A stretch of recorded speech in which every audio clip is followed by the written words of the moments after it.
Escuchemos el presidente constitucional de los Estados Unidos mexicanos, licenciado Andrés Manuel López Obrador.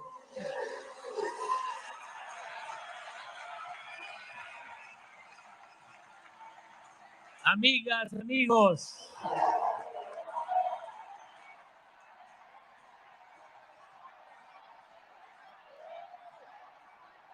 este es un acto de conmemoración de la expropiación petrolera y es un acto nacional. Aquí participan habitantes de Aguascalientes, de Baja California, de Baja California Sur, de Campeche, de Chiapas,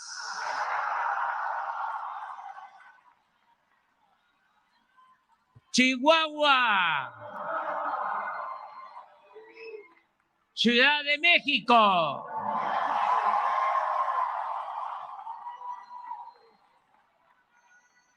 Coahuila,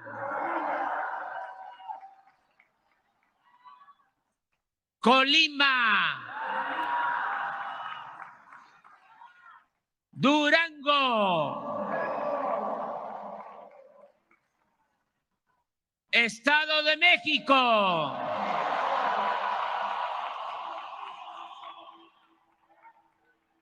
Guanajuato, Guerrero,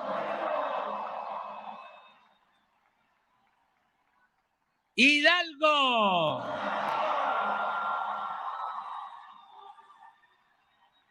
Jalisco, Michoacán,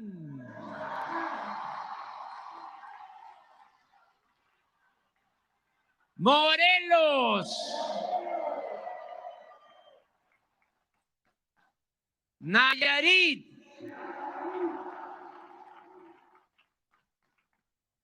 Nuevo León, Oaxaca,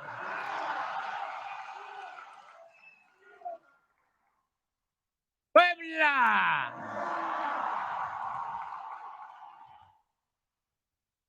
Querétaro,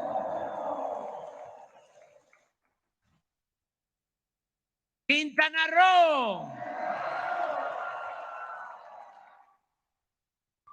San Luis Potosí, Sinaloa, Sonora, Tabasco,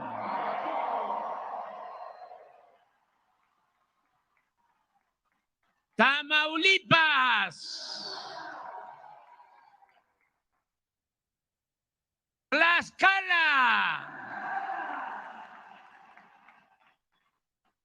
Veracruz,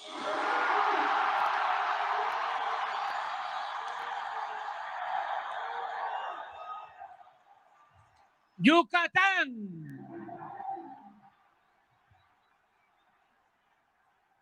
Zacatecas,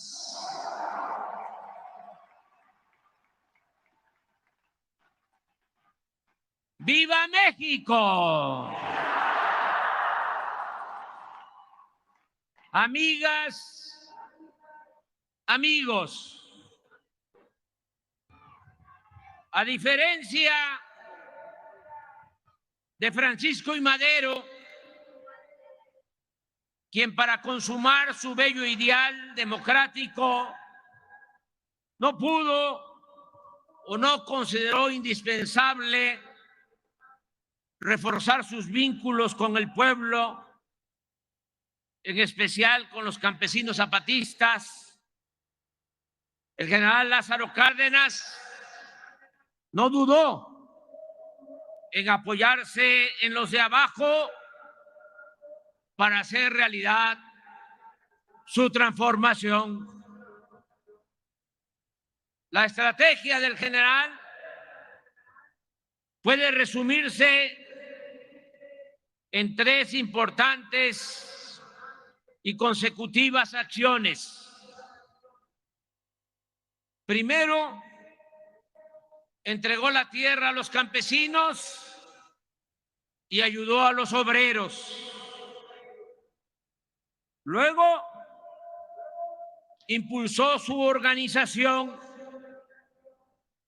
y finalmente, con esa base social, pudo llevar a cabo la expropiación del petróleo y otros bienes de la nación que Porfirio Díaz había entregado a particulares, fundamentalmente a extranjeros. En la estrategia cardenista, lo primero fue la atención a las demandas económicas y sociales de campesinos y obreros. El presidente sabía que la única manera de contar con el pueblo era actuar decididamente en favor de sus causas. En consecuencia, desde el inicio de su gobierno se puso en marcha el reparto agrario. Los campesinos se movilizaron en todo el país solicitando que se les dotara de tierras mediante la expropiación de latifundios o por la vía de la titulación de terrenos nacionales. En poco tiempo, la entrega de las tierras a los campesinos transformó la estructura agraria existente. La trascendencia revolucionaria del reparto agrario cardenista puede medirse con un relevante dato. En los primeros 3 años de su gobierno se entregaron 9.764.000 hectáreas a 565.216 campesinos, lo que superó con mucho la cantidad de tierras repartidas desde la revolución. Al finalizar el sexenio, se habían constituido 10.651 ejidos, con un total de 18.052.000 hectáreas en beneficio de más de 1 millón de familias indígenas, de peones y de jornaleros del medio rural. Es indudable que los campesinos vieron en Cárdenas a un fiel representante de la causa revolucionaria. La reforma agraria aseguró la fidelidad de mucha gente al gobierno cardenista y desde entonces se concertó la alianza entre los campesinos y el Estado. Por otra parte, durante el cardenismo, los obreros sintieron garantizados sus derechos laborales. Con estricto apego a la ley, Cárdenas respetó la lucha económica de trabajadores por mejores salarios y por mejores condiciones laborales. Su acción en este terreno consistió en hacer realidad la letra del artículo 123 de la Constitución. Desde el inicio de su gobierno, el movimiento obrero comenzó a desplegar una intensa actividad orientada a conquistar sus reivindicaciones. Incluso se pudo ejercer con plena libertad el derecho de huelga. Para mediados del sexenio, campesinos y obreros identificaban a Cárdenas como el defensor de sus intereses. La primera parte de la estrategia cardenista había resultado favorable. El acercamiento y la solidaridad del presidente con los grupos sociales más desprotegidos produjo el apoyo, la adhesión de las mayorías a la política gubernamental. La organización política de obreros y campesinos como segundo eslabón de la estrategia cardenista se desarrolló también con intensidad y entusiasmo. Primero, se integraron la mayor parte de los sindicatos nacionales. La Confederación de Trabajadores de México, la CTM, se constituyó el 24 de febrero de 1936. Aunque la declaración de principios de la organización establecía, cito textualmente, que el proletariado de México luchará fundamentalmente por la total abolición del régimen capitalista, sus dirigentes aceptaron la propuesta del presidente y coincidieron en la necesidad de alcanzar primero la liberación política y económica del país.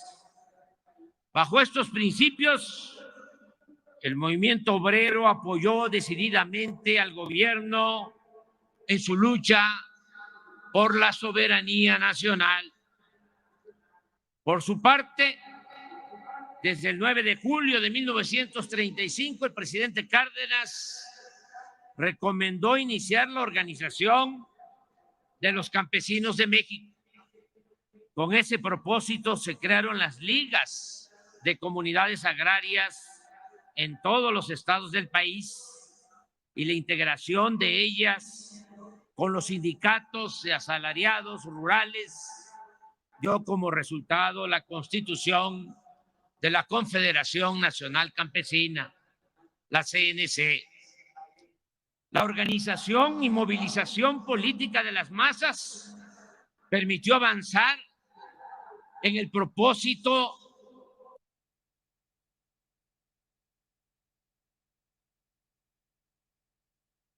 fue que con la expropiación de las empresas petroleras se empezaron a devolver bienes nacionales y recursos que desde el porfiriato se encontraban en manos de extranjeros. Esta estrategia no habría podido tener éxito sin las cualidades excepcionales de un hombre noble y justo como el general Lázaro Cárdenas del Río. La política, que se oiga bien, que se internalice, que se oiga lejos. La política no solo es racionalidad, también, como otras actividades de la vida, necesita de mística y de convicciones. Los procesos políticos son más complejos de lo que suponen los intelectuales racionalistas. En los procesos políticos intervienen también factores como la suerte, la genialidad de los dirigentes y los sentimientos del pueblo.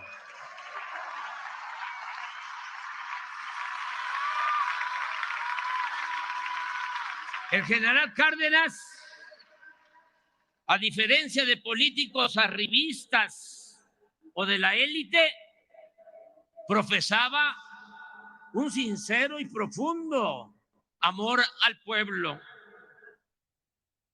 Así como no hay nadie con la vocación democrática de Madero, tampoco ha existido en México un presidente tan cercano a los humildes como el general Cárdenas, ni tan convencido de la causa de la justicia social.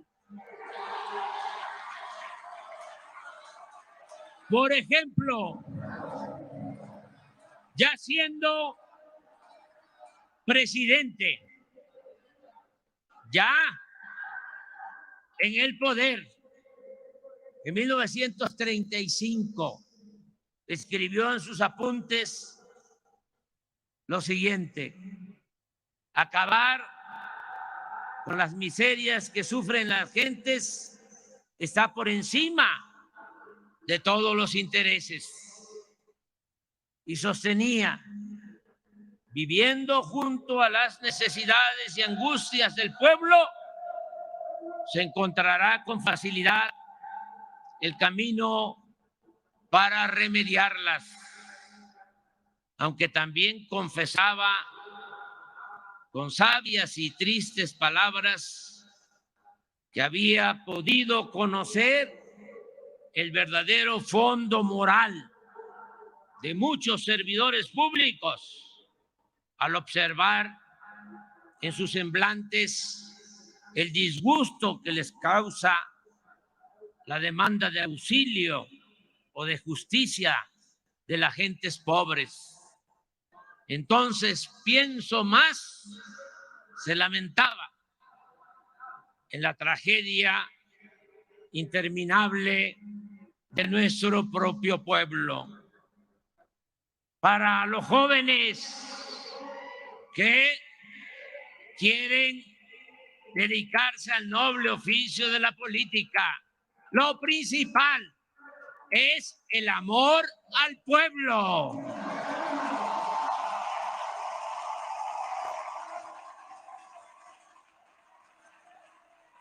Además de ser un auténtico humanista y de poseer otras virtudes, el general Cárdenas supo manejar con precisión los tiempos. Política, entre otras cosas, es manejo de tiempos. Asunto que suele resultar esencial y definitorio.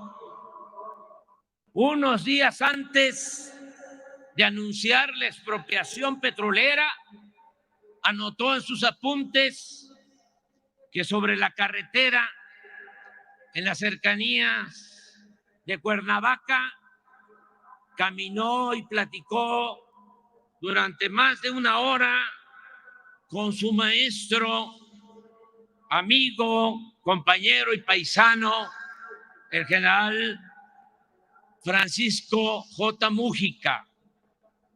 Cito al general Cárdenas.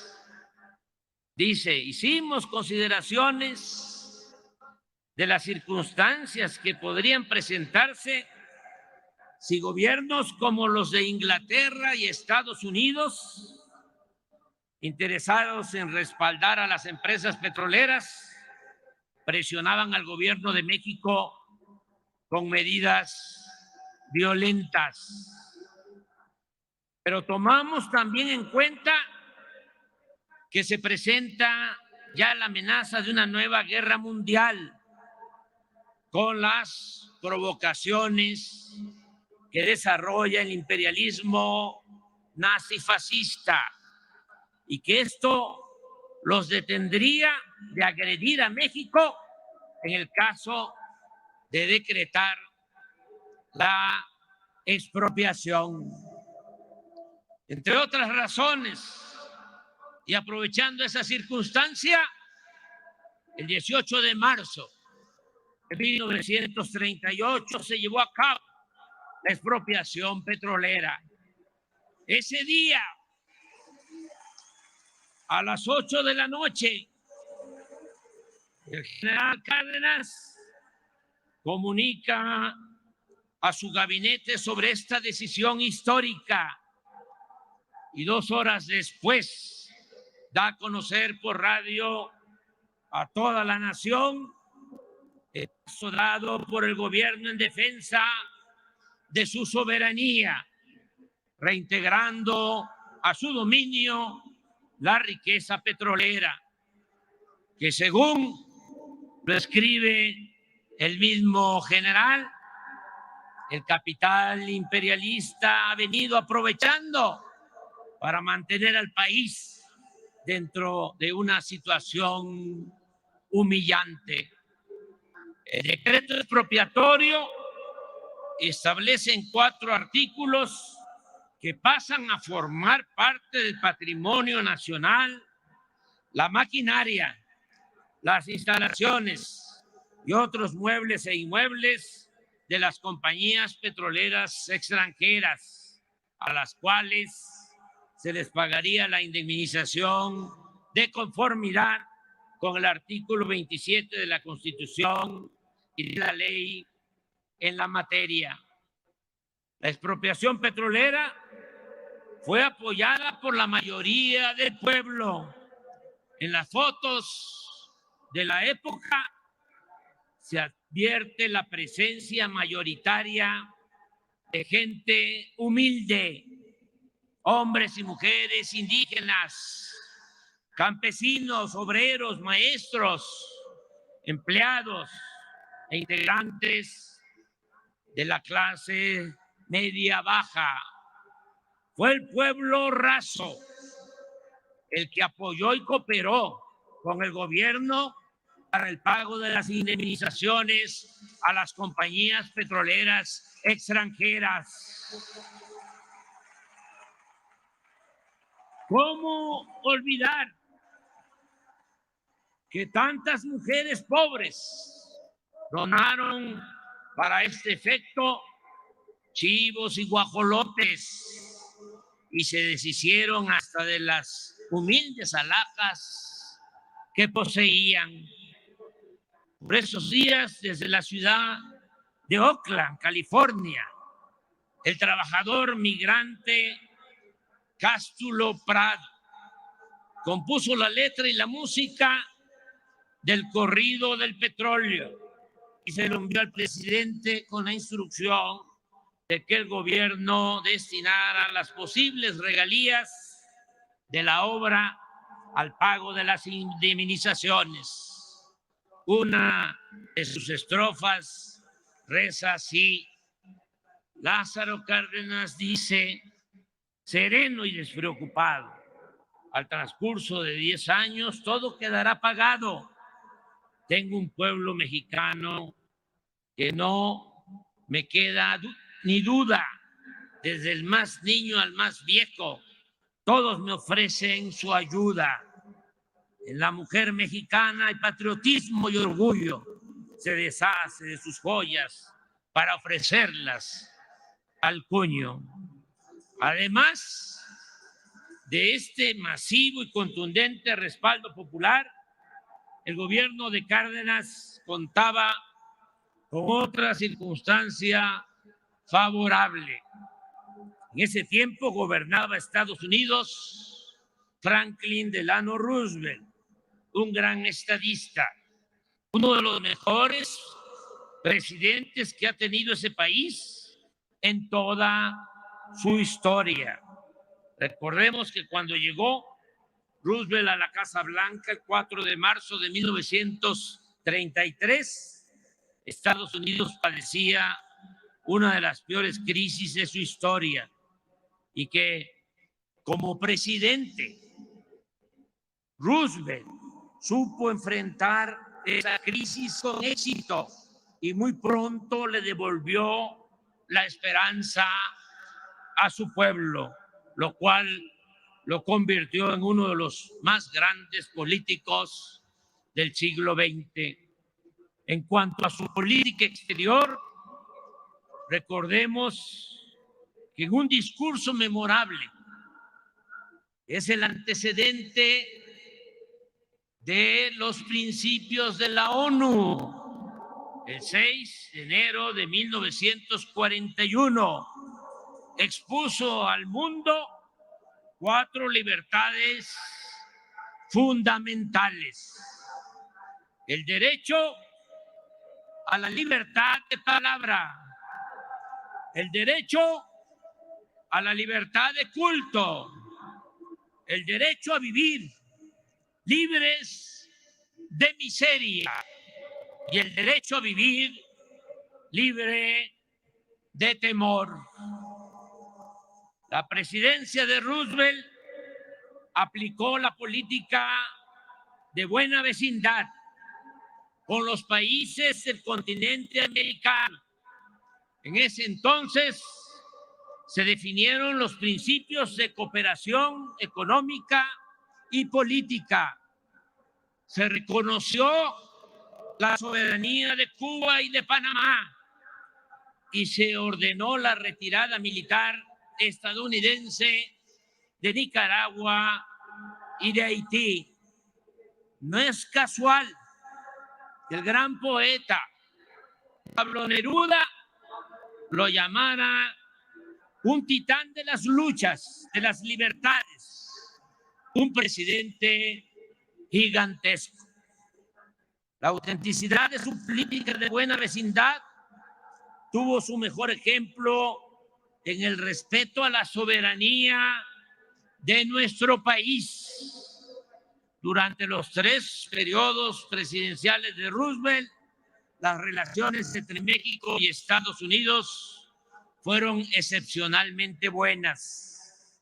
En los días posteriores a la expropiación petrolera, en una carta, el general Cárdenas le reconoce: mi gobierno, escribió el general, considera que la actitud asumida por los Estados Unidos de Norteamérica en el caso de la expropiación de las compañías petroleras viene a afirmar una vez más la soberanía de los pueblos de este continente que con tanto empeño ha venido sosteniendo el estadista del país más poderoso de América, el excelentísimo señor presidente Roosevelt. Cástulo Prado, el poeta que ya citamos, poeta popular, también dejó testimonio de la rectitud, la altura y el respeto con que se comportó el presidente del país vecino. Los versos de Cástulo decían: los millonarios pedían que fuera la intervención. A los Estados Unidos fueron a poner su queja. Nos suena.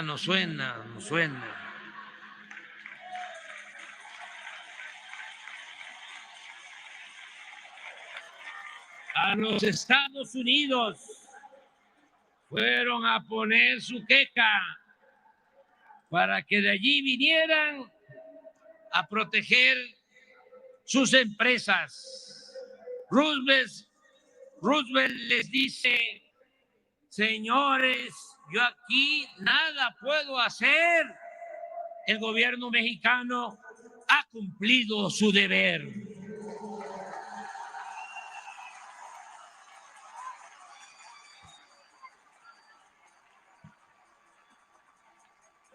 En los buenos resultados de esta política tuvo mucho que ver el embajador de Estados Unidos en México, Joseph Daniel, quien actuó con sabiduría y habilidad en los años más difíciles de las relaciones entre los dos países.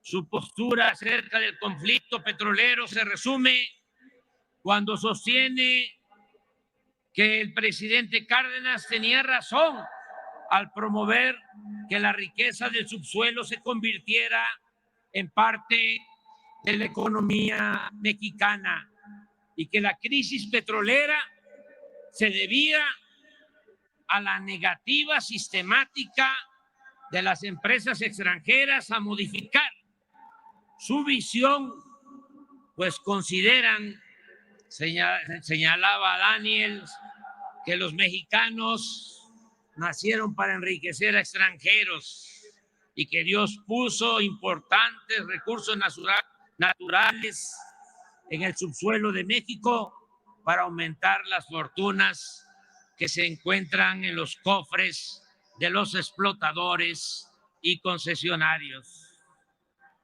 Pero las empresas no fueron tan conscientes ni respetuosas como los políticos estadounidenses.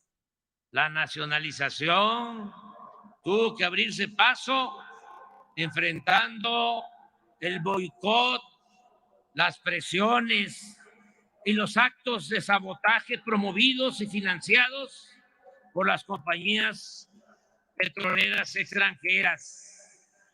En nuestro país, la expropiación petrolera causó entre una minoría un profundo malestar, sobre todo entre los ricos de la época, en sectores de clase media y en la mayoría de los medios de comunicación.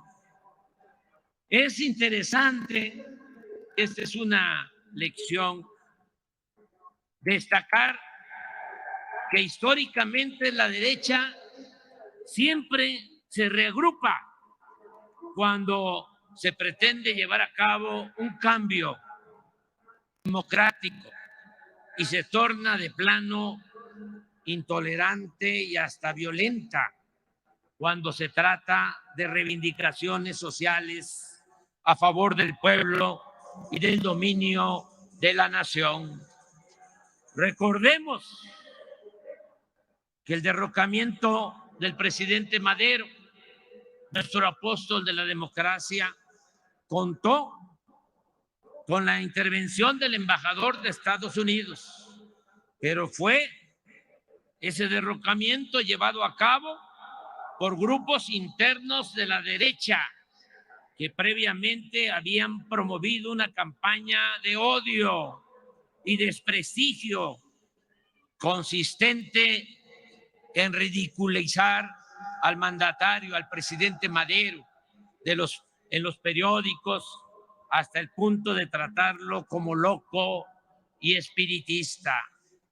Lo mismo sucedió cuando la expropiación, que aunque no afectaba de manera directa a intereses privados nacionales, sirvió para aglutinar todo el descontento de los grupos conservadores contrarios a la política agraria, laboral y educativa del general Cárdenas. En este ambiente se funda el 17 de septiembre de 1939 el Partido Acción Nacional, que nace criticando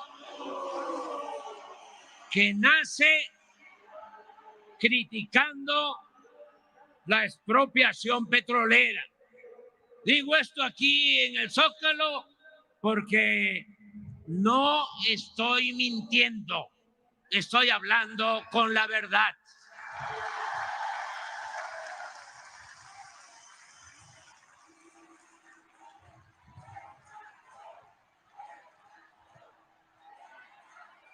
En 1940, toda esa reacción se manifestó con mucha fuerza en la elección presidencial.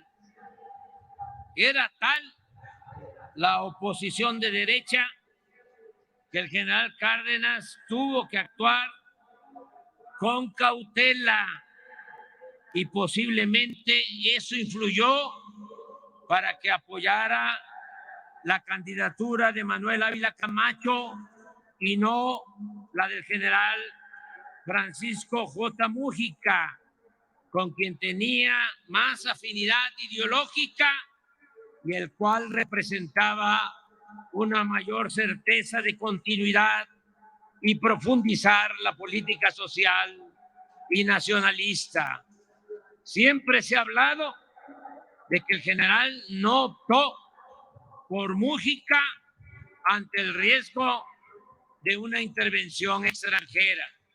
Sin embargo, como hemos visto, en ese entonces gobernaba Roosevelt, que había demostrado su respeto a la soberanía nacional y que estaba por estallar la Segunda Guerra Mundial, situación que contribuía a disipar la amenaza de una intervención estadounidense. Desde mi punto de vista, lo que más influyó a la hora de la decisión fue la circunstancia política interna, es decir, la beligerancia de los grupos de derecha. Recuérdese que aún optando por la candidatura de Manuel Ávila Camacho, que sostenía posturas moderadas, de todas maneras, la elección presidencial fue complicada y violenta. El candidato opositor, Juan Andreu Almazán, contaba con el apoyo de importantes grupos de derecha y de un sector del ejército. Incluso el PAN, que no presentó candidato a la presidencia, lo apoyó abiertamente. Al final de la jornada se reportaron 30 muertos y 127 heridos. Sin embargo, poco después Almazán claudicó y sus partidarios, empresarios y políticos de derecha se entendieron y pactaron por concesiones y prebendas con el nuevo gobierno de Ávila Camacho. A partir de entonces empezó a abandonarse el auténtico ideal revolucionario y las acciones en beneficio del pueblo, aunque debe admitirse que esa alianza entre el poder político y el poder económico tal vez evitó la guerra civil y mantuvo la paz social. Si con Porfirio Díaz imperaba la paz de los sepulcros, luego del gobierno del presidente Cárdenas se instauró la paz de las componendas y de la corrupción. En esta breve historia hay enseñanzas mayores. La principal es que solo con el pueblo, solo con el apoyo de las mayorías, se puede llevar a cabo una transformación popular para hacer valer la justicia y enfrentar a los reaccionarios que se oponen a perder privilegios. Por eso, hoy de nuevo manifestamos, exclamamos a los cuatro vientos: nada de zigzaguear. Sigamos anclados en nuestros principios. Reafirmemos la decisión y el rumbo que hemos tomado desde que inició el gobierno. No a las medias tintas. No aceptaremos nunca que en México se imponga una minoría a costa de la humillación y el empobrecimiento de las mayorías.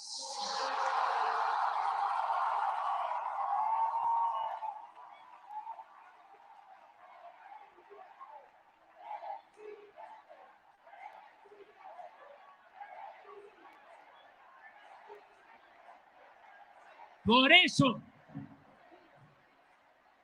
en nuestro mandato se combate la corrupción. Existe un gobierno austero, sin lujos, y todo lo ahorrado se destina a financiar los programas de bienestar, como la pensión a los adultos mayores, el apoyo a las personas con discapacidad, a madres solteras, a campesinos y pescadores, becas a estudiantes de familias pobres, internet para todos, programas de mejoramiento y construcción de vivienda, créditos a la palabra, fertilizantes y precios de garantía para los pequeños productores del país, el Banco del Bienestar, el impulso a la educación y a la salud pública, universal y gratuita. Este año, más de 25 millones de personas recibirán apoyos directos que suman 600,000 millones de pesos. En otras palabras, de 35 millones de hogares que hay en el país, ya en el 71% llega al menos uno de los programas para el bienestar.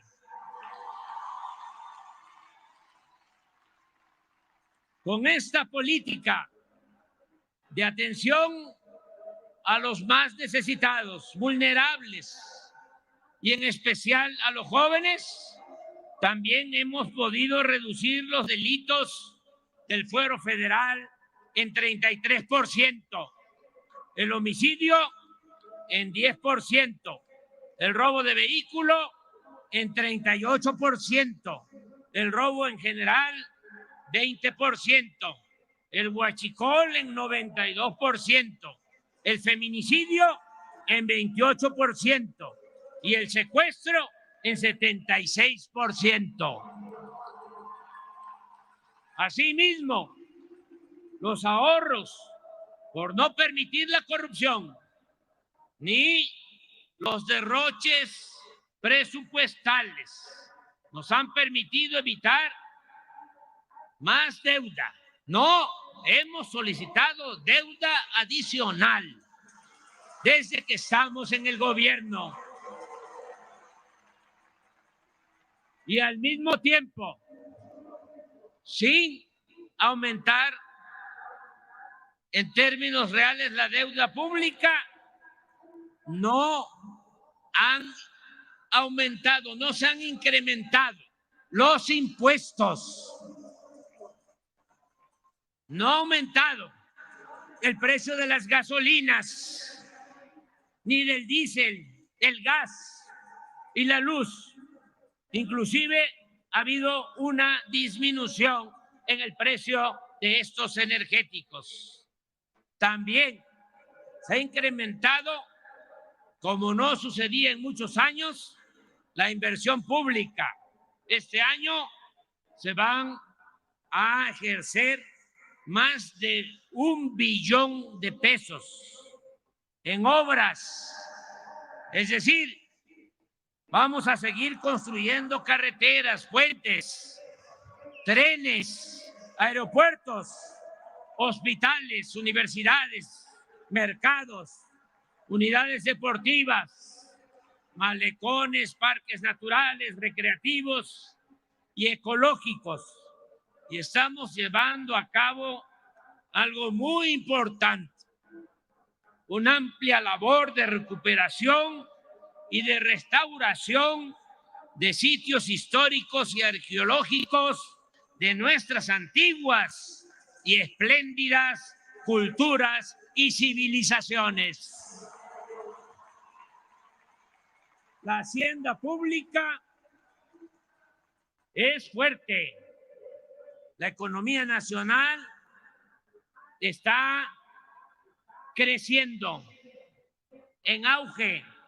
El año pasado, la economía en México creció incluso más que la economía en China y en Estados Unidos.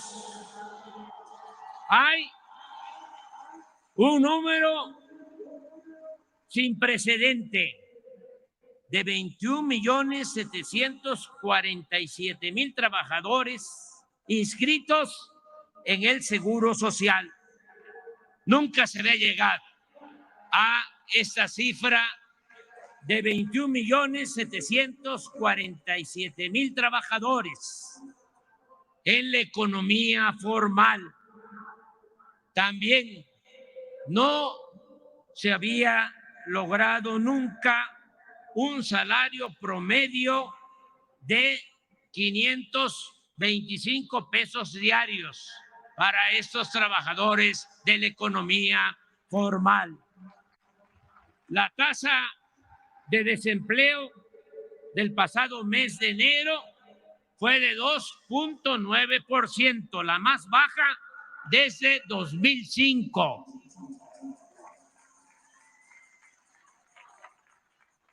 Estamos haciendo obras.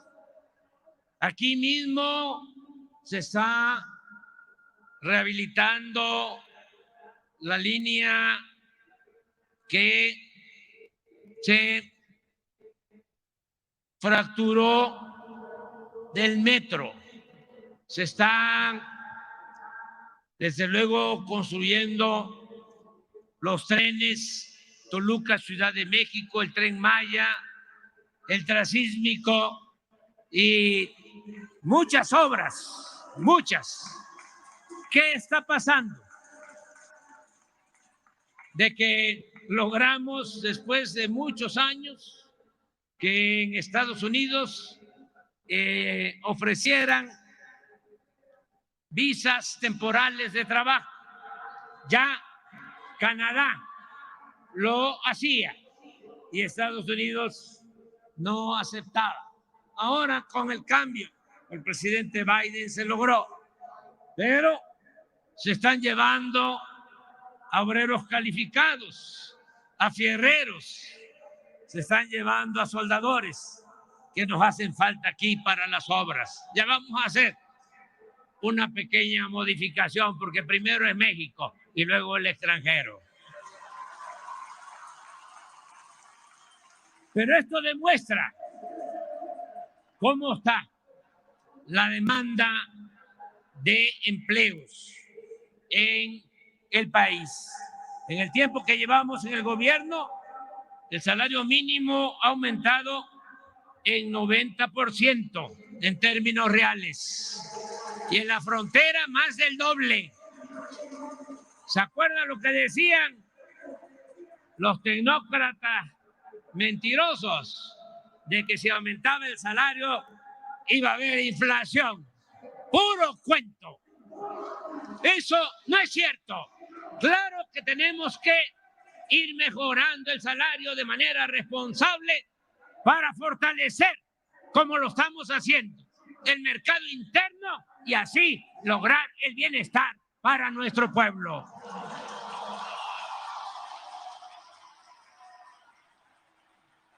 La bolsa de valores, las utilidades de las empresas y los bancos registran buenas ganancias. Las reservas del Banco de México se han incrementado en 15%, 200,000 millones de dólares de reservas del Banco de México. La inversión extranjera ha escalado a cifras antes no vistas. Lo mismo ha ocurrido con las remesas de nuestros paisanos migrantes. Muchas gracias Paisanas, paisanos, el año pasado esas remesas casi llegan a 60,000 millones de dólares. Este año vamos a superar los 60,000 millones de dólares. Esto es muy importante porque ese dinero llega abajo, hasta las comunidades más apartadas, a 10 millones de familias que se benefician y que también con ese dinero se reactiva la economía regional, el comercio y otras actividades económicas. También es importante subrayarlo, el peso es la moneda que más se ha apreciado en el mundo con relación al dólar. Esto no sucedía desde hace más de 50 años. También hemos orientado nuestros recursos y esfuerzos para alcanzar la autosuficiencia alimentaria y la autosuficiencia energética. En esto último, como aquí informó la secretaria de Energía y el director de Pemex, podemos asegurar que se está garantizando la soberanía petrolera. El año próximo no vamos a comprar gasolina, ni diésel, ni otros petrolíferos en el extranjero. Vamos a procesar toda nuestra materia prima.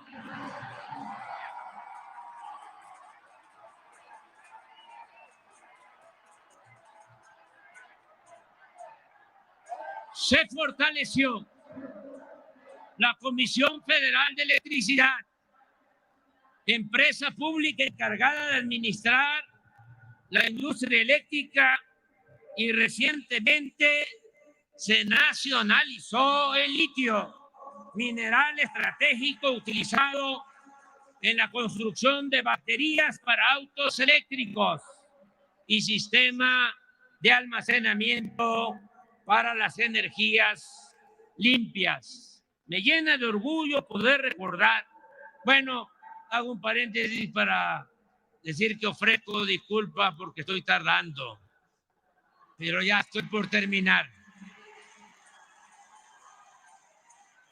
Me llena de orgullo poder recordar hoy, 18 de marzo, que a pesar del entreguismo que prevalecía antes de que llegáramos al gobierno, pudimos quitar del Tratado de Libre Comercio un amplio capítulo que comprometía en ese acuerdo nuestro petróleo y poner en su lugar un pequeño párrafo que se los voy a leer.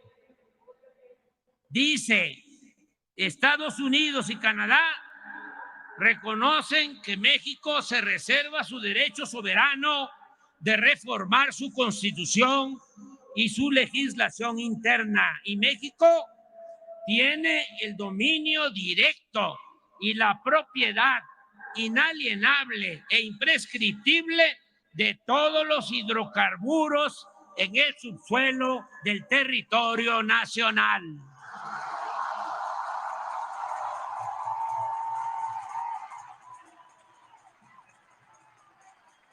Amigas y amigos, estoy convencido de que seguiremos contando con el apoyo del pueblo para consolidar la primera etapa en la transformación de nuestro país.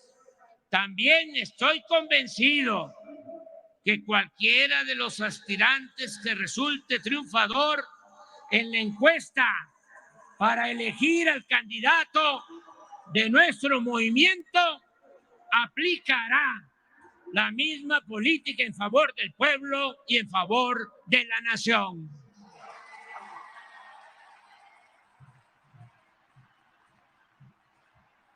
está asegurada la continuidad con cambio.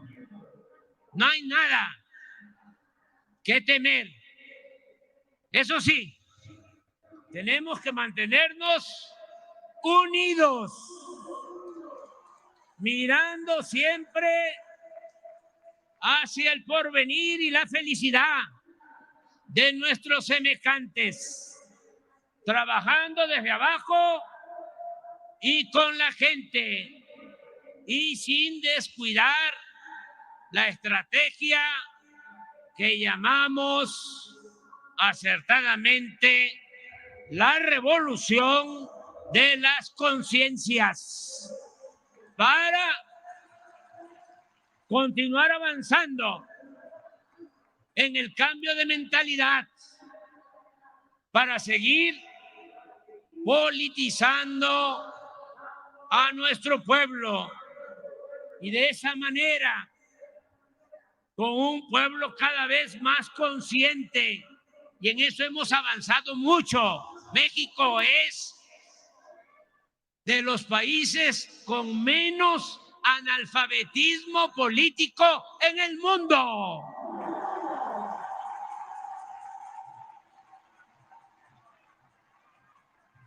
Con esa conciencia vamos a seguir, con esa conciencia colectiva vamos a seguir contrarrestando la guerra sucia, las campañas de calumnias y los intentos de manipulación que seguirán llevando a cabo, porque no les queda de otra, nuestros adversarios y sus medios de información vendidos, alquilados o en manos de los miembros del bloque conservador y corrupto.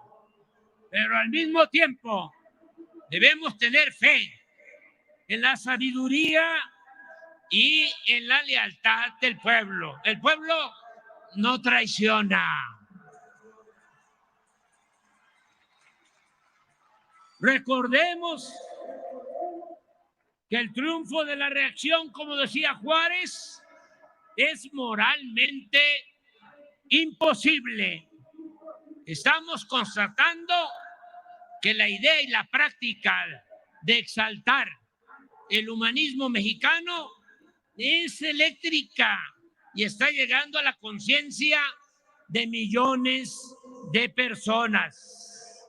En eso baso mi optimismo, y aún cuando en política es más peligroso subestimar la fuerza de los adversarios que sobreestimarla, sostengo que hagan lo que hagan, no regresarán al poder los oligarcas.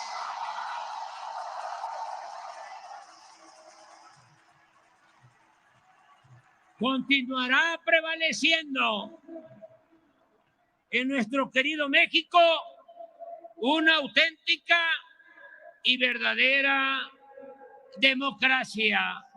Amigas, amigos, no puedo dejar de mencionar que en los últimos días algunos legisladores de Estados Unidos, acostumbrados a ver la paja en el ojo ajeno y no la viga en el propio, en plan propagandístico, diríamos aquí, en lenguaje coloquial, con grilla y con fines electoreros, politiqueros, sostuvieron que si no deteníamos el tráfico de fentanilo hacia la frontera norte, ellos iban a proponer al Congreso de su país que ocuparan soldados norteamericanos en nuestro territorio para enfrentar a la delincuencia organizada. Primero, quiero dejar de manifiesto que ya no es el tiempo de Calderón ni de García Luna.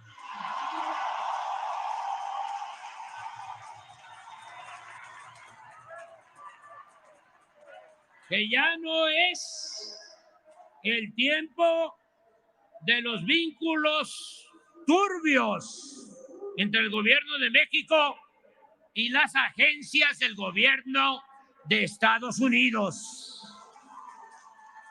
Ahora no hay simulación. De verdad, se combate a la delincuencia organizada y de cuello blanco, porque no hay corrupción, no hay impunidad, ni existen relaciones de complicidad con nadie. Pero lo más importante es que desde aquí, desde este Zócalo, corazón político y cultural de México, le recordamos a esos políticos hipócritas e irresponsables que México es un país independiente y libre, no una colonia ni un protectorado de Estados Unidos.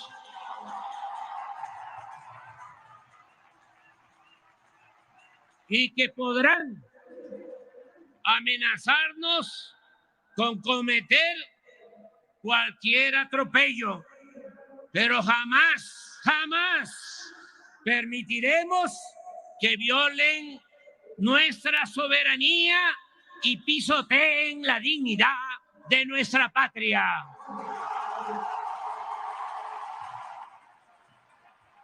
Cooperación, sí. Sometimiento, no. Intervencionismo, no. Oligarquía, corrupción, clasismo, racismo, libertad, democracia, honestidad, justicia social, igualdad, soberanía. ¡Viva la expropiación petrolera! ¡Vivan los trabajadores y técnicos de antes y de ahora de la industria petrolera nacional! ¡Viva el general Lázaro Cárdenas del Río! ¡Viva México! ¡Viva México!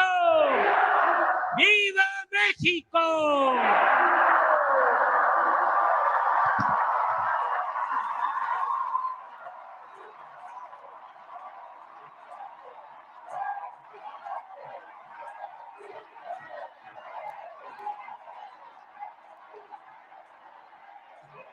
Bueno, pues ahí lo tiene usted. Esta última declaración, esta última parte del discurso del presidente López Obrador fue extremadamente emotivo. Vamos a regresar con cámaras y micrófonos hasta allá.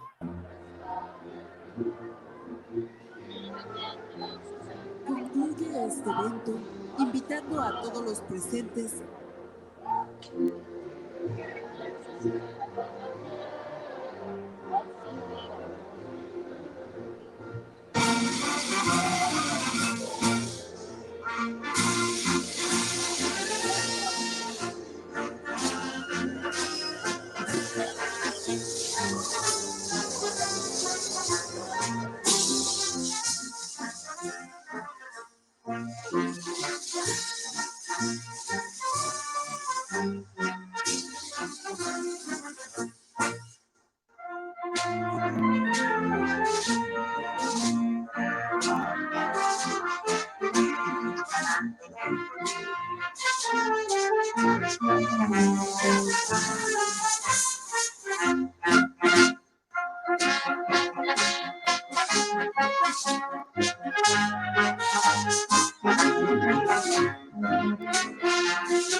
Emotivos momentos en el Zócalo capitalino, con miles de almas enlazadas con el himno nacional mexicano, con un potente mensaje, emotivo discurso del presidente Andrés Manuel López Obrador, y usted lo ve y lo escucha a través de Sin Censura TV, Sin Censura Media y Sin Censura Presenta en YouTube y Sin Censura TV en Facebook.